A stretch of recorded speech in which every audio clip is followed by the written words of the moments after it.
हाय, नमस्ते। मैं आभा, आपकी दोस्त। आज हम बात करेंगे प्रोडक्ट आइडियाज़ के बारे में कि कौन कौन से ऐसे प्रोडक्ट हैं जिन्हें लो इन्वेस्टमेंट के ऊपर कम पैसा इन्वेस्ट करके बिजनेस स्टार्ट किया जा सकता है।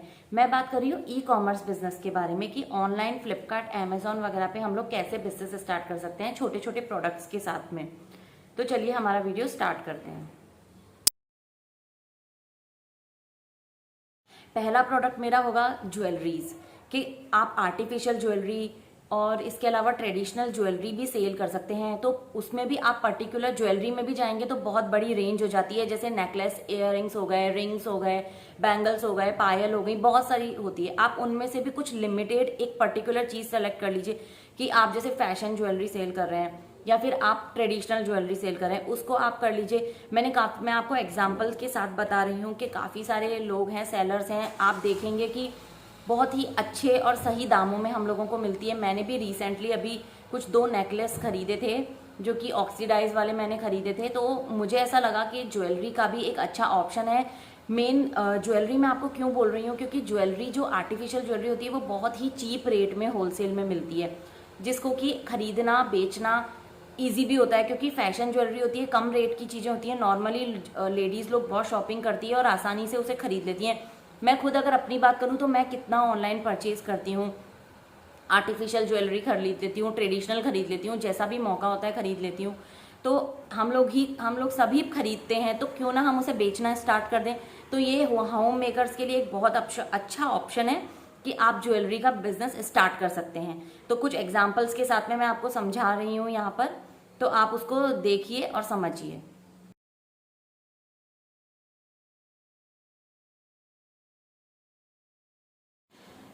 आजकल फैशन एसेसरीज जो कि कॉमनली कॉलेज गोइंग लड़के लड़कियां पहनते हैं और इवन मैन वुमेन भी यूज़ करते हैं, बट मोस्टली कॉलेज गोइंग जो बच्चे होते हैं वो लोगों के पास में बहुत ज़्यादा उनके पास लिमिटेड पॉकेट मनी होती है, तो वो लिमिटेड खर्चा करते हैं। तो वो लोग इस तरीके की चीज़ें, और वो लोग क्या बहुत कॉस्टली वाला ब्रांडेड नहीं खरीदते, क्योंकि कभी कभी क्या होता है वो लोग चेंज कर करके लेते हैं। तो अगर एक ही बार में इतना कॉस्टली ले लेंगे तो बार बार में उनको चेंज करने के लिए नहीं मिलेगा। और कॉलेज में जाना है, डेली जाना है, तो उन्हें अलग अलग तरीके के डेली नई नई सन ग्लासेस चाहिए, नए नए वॉलेट्स चाहिए। तो इस तरीके के जो बच्चे होते हैं, टीनेजर्स होते हैं, ये लोग कॉमनली इन चीज़ों को खरीदते हैं और उन्हें लगता है कि कम से कम रेट में मिल जाए तो अच्छा है, तो उनके पॉकेट मनी में से उनका काम चल जाता है। तो उन टीनेजर्स को आप है ना अपना टारगेट कस्टमर बना सकते हैं। जैसे कि मैंने अभी सन ग्लासेस का एक एग्जाम्पल आपके साथ शेयर करा है, जिसे 99 लोगों ने रेटिंग दिया है। इमेजिन 99 लोगों ने अगर उसे रेटिंग दिया है तो उसे कम से कम 200 लोगों ने खरीदा होगा, क्योंकि जो लोग खरीदते हैं हर एक लोग रेटिंग्स नहीं देते हैं, इवन कम ही लोग रेटिंग्स और रिव्यूज देते हैं। तो वो काफ़ी एक अच्छा ऑप्शन है, आप देख सकते हैं। सन ग्लासेस आप बेच सकते हैं। दूसरा वॉलेट है, जिसमें कि 83 लोगों ने उसे रेटिंग दी है, जिन लोगों ने उसे परचेज किया है, तो उससे ज़्यादा लोगों ने ही उसे खरीदा है। तो आप देख लीजिए कितने नंबर ऑफ ऑर्डर्स इन छोटी छोटी सी चीज़ों पे आते हैं। मेरा सिर्फ कहने का मतलब ये है कि ये छोटी छोटी सी चीज़ें हैं और इन्वेस्ट करने के लिए बहुत अच्छा है। कम से कम रेट में आप खरीदिए और अच्छे रेट में बेचिए। कस्टमर को फ़ायदा होगा, अच्छी चीज़ मिलेगी तो वो लोग बार बार आपसे लेंगे। तो ये एक बहुत अच्छा ऑप्शन है। आप फैशन एसेसरीज सेल कीजिए, वॉलेट्स भी कर सकते हैं, आप सन ग्लासेस कर सकते हैं और आप रिस्ट वॉचेस भी कर सकते हैं। फैंसी जो आती हैं अलग अलग तरीके की, लोग अलग अलग कलर के 12 का पैक खरीद लिया, 6 का पैक खरीद लिया, 6 अलग अलग कलर के उन पे स्ट्रैप्स लगा के पहनते हैं। इस तरीके का आप कीजिए। जो कॉलेज गोइंग टीनेजर्स होंगे ना वो लोग बूम मचा देंगे आपके खरीदने में। और एक मेरा सजेशन रहेगा, आप कॉम्बोज बना के बेचिए। क्या होता है ना कि जो कम रेट वाले प्रोडक्ट्स होते हैं वो अगर हम सिंगल सिंगल बेचते हैं तो हमें भी कॉस्टली पड़ता है और सामने वाले को भी, कस्टमर को भी थोड़ा कॉस्टली पड़ जाता है। तो इससे बेटर है कि आप उसे कॉम्बोज बना के बेचिए। लाइक अगर आपने जैसे सन ग्लासेस क्या किया, आपने 2 का कॉम्बो बना दिया, 4 का कॉम्बो बना दिया। टीनेजर्स होते हैं, उन्हें डेली नए नए चाहिए, चेंज करके लगाते हैं, कॉलेज जाते हैं, तो उस हिसाब से आप कॉम्बोज बना सकते हैं। सेम वे आप जैसे रिस्ट वॉचेस हो गई, रिस्ट वॉच बच्चे लोग पहनते हैं डेली नई नई तरीके की। आजकल मैंने देखा है जैसे अलग अलग कलर का स्ट्रैप आता है, तो डायल सेम रहता है और उसका स्ट्रैप चेंज हो जाता है। इसके साथ ही साथ आप अलग अलग तरीके की डिजाइन्स के कॉम्बो, जैसे 2 का कॉम्बो बना दिया, 4 का बना दिया, 3 का बना दिया, तो उस तरीके से भी आप बेच सकते हैं। तो ये चीज़ें ऐसे अनलिमिटेड बिकती हैं, अनलिमिटेड इनमें ऑर्डर्स आते हैं। बस एक बार आपको इनिशिएटिव लेना है, आपको स्टार्ट करना है, और आपको ये मिलती भी बहुत अफोर्डेबल प्राइस में है, क्योंकि इनकी जो कॉस्टिंग होती है वो कम आती है। तो आपको आसानी से कम रेट में, कम इन्वेस्टमेंट में ये चीज़ें होलसेल प्राइस में मिल जाएंगी।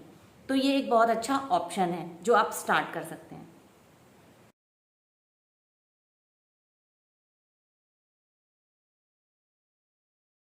इंडिया में आर्टिफिशियल ज्वेलरी बहुत आम है, कॉमनली लोग पहनते हैं। तो आर्टिफिशियल ज्वेलरी जब हम सेल कर सकते हैं तो हमें उसके ऑर्गेनाइजर्स भी सेल करने चाहिए। बैंगल ऑर्गेनाइजर रिसेंटली मैंने खरीदा था, जिसमें 5 रॉड थे और उसमें मेरे बहुत सारे बैंगल्स ऑर्गेनाइज हो गए। तो उसका भी मैं आपके साथ में पिक्चर शेयर कर रही हूँ। उस तरीके के ऑर्गेनाइजर आप बेच सकते हैं जिनको कि लोग कॉमनली खरीदते हैं, डायरेक्ट में भी लोग आपसे लेके जाएंगे। और जब हम कि सामने वाले को बताते हैं ना कि हम फ्लिपकार्ट पे सेलर हैं या अमेजोन में सेलर हैं, तो उससे क्या होता है, लोगों के ऊपर एक अलग ही इम्प्रेशन पड़ता है। वो हमें एक अलग नज़रिए से देखते हैं और उन्हें ये लगता है कि हमें कुछ कम करके मिल जाएगा। तो उस वजह से वो लालच में भी लोग खरीदते हैं। तो डायरेक्ट में भी आपको ऑर्डर मिलने वाले हैं और आपको ऑनलाइन तो ऑर्डर आने ही वाले हैं। तो ये भी एक बहुत अच्छा रिकमेंडेशन है जो मैं आपको कर रही हूँ। Bangle organiser, jewellery organiser. Bangle organiser मैं इसलिए बोल रही हूँ, मैंने रिसेंटली परचेज किया था तो मैं एग्जाम्पल के तौर पे आपको बोल रही हूँ। बाकी ज्वेलरी ऑर्गेनाइजर्स आप बेच सकते हैं, बहुत अच्छा ऑप्शन है, कम दामों में मिलता है, कम दामों में आपको होलसेल प्राइस में मिल जाएगा। इसके बाद ही मैंने रिसेंटली अभी एक प्रोडक्ट परचेज किया था, साड़ी ऑर्गेनाइजर। साड़ी को, जो भी हमारी अच्छी वाली साड़ियाँ होती हैं उनको हम लोग अरेंज करके उसमें रख सकते हैं। उसमें क्या है, वो ख़राब भी नहीं होती। तो ऐसे साड़ी ऑर्गेनाइजर्स जब मैं अभी आप लोगों के लिए वीडियो बनाने के टाइम पे जब मैं सर्च करा, उसके पहले मैंने परचेज भी किया था पर मैंने इतना ध्यान नहीं दिया। आप बिलीव नहीं करेंगे, वो एक प्रोडक्ट के ऊपर 6000 से भी ऊपर के रेटिंग्स मिले हैं उस प्रोडक्ट को। तो आप सोचिए उसे कितने लोगों ने खरीदा है। 6000 से ऊपर 6156 रेटिंग्स लोगों ने दी है। इतने लोगों ने उसे रेटिंग दी है, तो आप सोचिए उसे परचेज कितने लोगों ने किया होगा। तो ऑनलाइन का जो मार्केट है ना, वो बहुत बहुत बूम पे चल रहा है और इसमें अगर आप सेलर बनते हैं ना तो बहुत अच्छा ऑप्शन है आपके लिए। आप डायरेक्ट में भी सेल कीजिए। डायरेक्ट में जो भी आपके कॉन्टैक्ट्स हैं, व्हाट्सएप है, फेसबुक है, इंस्टा है, जहाँ सेल कर सकते हैं कीजिए, मैक्सिमम ऑर्डर लीजिए। लेकिन एक ये जो पोर्टल है ना, इससे तो आपको मिलेंगे ही मिलेंगे ऑर्डर। तो ये एक बेनिफिट हो जाएगा आपको कि दूसरे आपको मिल रहे हैं ऑर्डर, आप चारों तरफ से लीजिए ना ऑर्डर्स। सिर्फ एक चीज़ को लेके अगर आप घर में रख के बैठेंगे तो उससे काम नहीं बनने वाला है। तो आप ऐसा कीजिए, ऑनलाइन सेलर बन जाइए, आप देखेंगे कि आपको कितने ऑर्डर्स आते हैं। नेक्स्ट मैं आपको बताऊंगी, जैसे टेबल रनर्स होते हैं और इसके अलावा मैट होते हैं, डोर मैट्स होते हैं। ये सारी चीज़ें भी आम घर में, हर एक घर में इस्तेमाल की जाती है, जिसे हम लोग ऑनलाइन बेच के काफ़ी मुनाफा कमा सकते हैं। मैंने अभी देखा, एक टेबल रनर देखा, 172 लोगों ने उसके ऊपर रेटिंग्स दी है, उससे ज़्यादा लोगों ने उसे परचेज़ किया है। तो आप समझ सकते हैं कि मतलब इस तरीके की आप ऐसे प्रोडक्ट चुनिए जो कि कम दामों में आपको मिल जाएं और कॉमनली यूज़ होने वाले प्रोडक्ट, जो कि लोग मतलब कॉमनली अपने घर में यूज़ करते हैं। तो इतने करोड़ों की पॉपुलेशन में आपको अगर 100 लोगों ने भी ऑर्डर दे दिया तो आपका तो बिजनेस अच्छा चल जाएगा। स्टार्टिंग के लिए तो आपके लिए बेस्ट है। इसके अलावा आप कॉस्मेटिक या फिर परफ्यूम सेल कर सकते हैं, लेकिन ऐसी चीज़ें सेल करने के लिए मैं आपको सजेशन दूंगी कि आप थोड़ा सा सोच के करें, क्योंकि जिन चीज़ों की एक्सपायरी डेट होती है ना, वो चीज़ें एक्सपायर होने के बाद में उन्हें हम सेल नहीं कर सकते। और कभी कभी तो वो एक्सपायर नहीं भी हुए थे, मान लीजिए 6 महीने भी बाकी हैं, लेकिन फिर भी जब वो एंड कस्टमर को पहुंचती है तो लोगों को लगता है कि 6 महीना ही सिर्फ बचा है तो हमें पुराना स्टॉक दे दिया।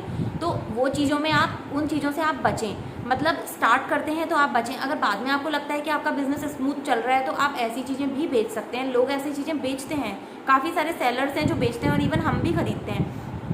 लेकिन जिन चीज़ों की एक्सपायरी होती है, कॉस्मेटिक हो गया, वो एक बार सोच के बिजनेस स्टार्ट करने के टाइम पे थोड़ा उसके बारे में सोच लें, क्योंकि एक बार अगर वो एक्सपायर हो गया तो आपके वो किसी काम का नहीं है, आपको उसे फेंकना ही पड़ेगा। तो ये चीज़ें ध्यान में रखें। दोस्तों, प्रोडक्ट के बारे में बात कर ली कि कौन कौन से प्रोडक्ट हम सेल करना स्टार्ट कर सकते हैं कम इन्वेस्टमेंट पे। लेकिन ध्यान देने वाली बातें ये हैं कि आपको 2 बातों का स्पेशल ध्यान देना है, विशेष ध्यान देना है। मतलब कि पहला आपका रहेगा पैकेजिंग। आपको पैकेजिंग पे बहुत ध्यान देना है, मतलब आपको पैकेजिंग खराब नहीं देनी है। आपने कहावत सुनी होगी कि first impression is the last impression. तो पहला इम्प्रेशन ही कस्टमर के ऊपर अगर खराब पड़ेगा तो वो प्रोडक्ट अगर अच्छा भी होगा, उसे यूज़ भी करेगा, लेकिन वो आपको कमेंट में भी देगा कि पैकेजिंग बिल्कुल अच्छा नहीं था, पैकेजिंग इम्प्रूव करने की ज़रूरत है। और पैकेजिंग से क्या होता है ना, हम लोग जब हमारे एंड से डिस्पैच करते हैं, हमारा जो पार्सल होता है उसे डिस्पैच करते हैं, उसके बाद में वो गोडाउन में जाता है, कुरियर वालों के हाथों में जाता है, ट्रक में अपलोड होता है, उतारते हैं, कैसे कैसे वो पूरा रास्ता जर्नी पूरा करके, सफ़र तय करके एंड में कस्टमर को मिलता है। उससे क्या होता है, अगर आपका पैकेजिंग अच्छा नहीं होगा ना तो रास्ते में ही डैमेज होने के भी काफ़ी चांसेस होते हैं। तो अगर आप पैकेजिंग अच्छी रखेंगे तो आपको दो फायदे होंगे। एक तो आपका प्रोडक्ट रास्ते में डैमेज नहीं होगा, दूसरा कस्टमर के ऊपर इम्प्रेशन भी अच्छा पड़ेगा। दूसरा एस्पेक्ट जो है दोस्तों वो ये है कि क्वालिटी अच्छी रखिए। क्वालिटी अच्छी रखेंगे तो कस्टमर के पास जब डिलीवर होगा वो बहुत खुश होगा, खुश होकर आपको रेटिंग अच्छी देगा, रिव्यूज़ अच्छे देगा, आपका सेलर स्कोर बढ़ेगा और आपको ऑर्डर्स ज़्यादा आएंगे। जब आपका प्रोडक्ट का रेटिंग अच्छा होता है ना तो आपको ऑर्डर्स ज़्यादा आने लगते हैं। तो आप अपना क्वालिटी को मेंटेन करके रखिए। और एक टिप है कि जब भी आप ऑर्डर पैक कर रहे हैं, डिस्पैच कर रहे हैं, पैकिंग से पहले एक बार क्वालिटी चेक जरूर कीजिए, क्योंकि आप छोटे लेवल पे कर रहे हैं, आप खुद ही अपने बिजनेस खुद ही अगर रन कर रहे हैं, खुद ही पैक कर रहे हैं, तो आपको ही उसे चेक करना पड़ेगा। मैं खुद मेरा प्रोडक्ट खुद पैक करती हूँ, तो मैं हमेशा प्रोडक्ट को डिस्पैच करने से पहले, पैक करने से पहले एक बार ओपन करके उसकी पैकिंग उसको पूरा चेक करती हूँ कि कहीं से कुछ भी डिफेक्ट तो नहीं है, उसके बाद ही मैं प्रोडक्ट को पैक करती हूँ। उससे क्या होता है, मेरा प्रोडक्ट का क्वालिटी मेंटेन रहता है, कस्टमर में एक सेटिस्फैक्शन और एक फेथ क्रिएट होता है। तो आप पैकेजिंग पे, क्वालिटी पे, इन पे ध्यान दीजिए। काफ़ी पॉजिटिव बातें कर ली हैं, अच्छी अच्छी, लेकिन अब एक नेगेटिव चीज़ के बारे में बात करते हैं कि ई कॉमर्स बिजनेस का सबसे नेगेटिव पॉइंट क्या है। नेगेटिव पॉइंट उसका एक ही है, जो है रिटर्न्स क्या होता है ना कि कभी कभी हम लोगों को इतने रिटर्न आ जाएंगे कि हमारे जो प्रॉफिट होते हैं ना वो लॉस में बदल जाते हैं। तो रिटर्न्स क्यों कम आए, उसके लिए आपको अपनी क्वालिटी, पैकेजिंग मेंटेन रखनी पड़ेगी, उससे आपको रिटर्न्स नहीं आएंगे। और वैसे भी जो भी मैंने आपके साथ में प्रोडक्ट आइडियाज़ शेयर किए हैं वो सब 10 डेज रिटर्न और रिप्लेसमेंट में ही है। गारमेंट्स में, क्लोथिंग में तो 30 डेज का रिटर्न होता है, 30 डेज तक आपको रिटर्न आ सकते हैं डिलीवर होने के बाद। और जो मैंने आपके साथ में शेयर किए हैं ना ये सारे प्रोडक्ट, देखिए जब कम रेट वाले प्रोडक्ट रहते हैं ना तो रिटर्न आने के चांसेस भी कम रहते हैं, क्योंकि जब कम रेट का प्रोडक्ट होता है तो कस्टमर जल्दी से रिटर्न नहीं करता। महंगा प्रोडक्ट होगा तो वो तुरंत उसको पसंद ना आने पे वो रिटर्न कर देता है। तो वैसे भी छोटे स्मॉल प्रोडक्ट्स को रिटर्न आने के चांसेस वैसे भी कम होते हैं। दूसरा, आप अगर क्वालिटी मेंटेन रखेंगे तो आपके प्रोडक्ट्स रिटर्न नहीं आएंगे। तो इसके अलावा और आपके पास कोई ऑप्शन नहीं है। तो आप अपना क्वालिटी मेंटेन रखिए और साथ ही साथ आप अपना पैकिंग को भी अच्छा रखिए, तो आपको प्रोडक्ट्स रिटर्न नहीं आएंगे। और एक छोटी सी टिप, स्मॉल बिजनेस स्टार्ट कीजिए। होम मेकर्स हैं, टाइम बचता है दिन में, एज़ पर आपकी कन्वीनियंस के हिसाब से कीजिए। ये मत सोचिए कि हम लोग क्या करें, बस कर दीजिए। ज़्यादा सोचेंगे ना तो ऐसे ही समय बीत जाएगा। तो इससे अच्छा है जो भी करना चाहते हैं आज कीजिए, डिसाइड कीजिए और स्टार्ट कर दीजिए। और अगर आप सही नीयत से, अच्छी नीयत से कोई भी काम करते हैं ना तो उसमें आप कभी भी असफल हो ही नहीं सकते। ये मेरा एक्सपीरियंस है। जो भी काम आप अच्छी नीयत से और ईमानदारी से करते हैं ना, आप कभी भी उस चीज़ में असफल हो ही नहीं सकते। आपकी सफलता जो है वो निश्चित है, तय है कि आप पक्के से वो काम कर पाएंगे। बस आपके मन में ये आपको डिसाइड करने की देर है कि आप करना चाहते हैं।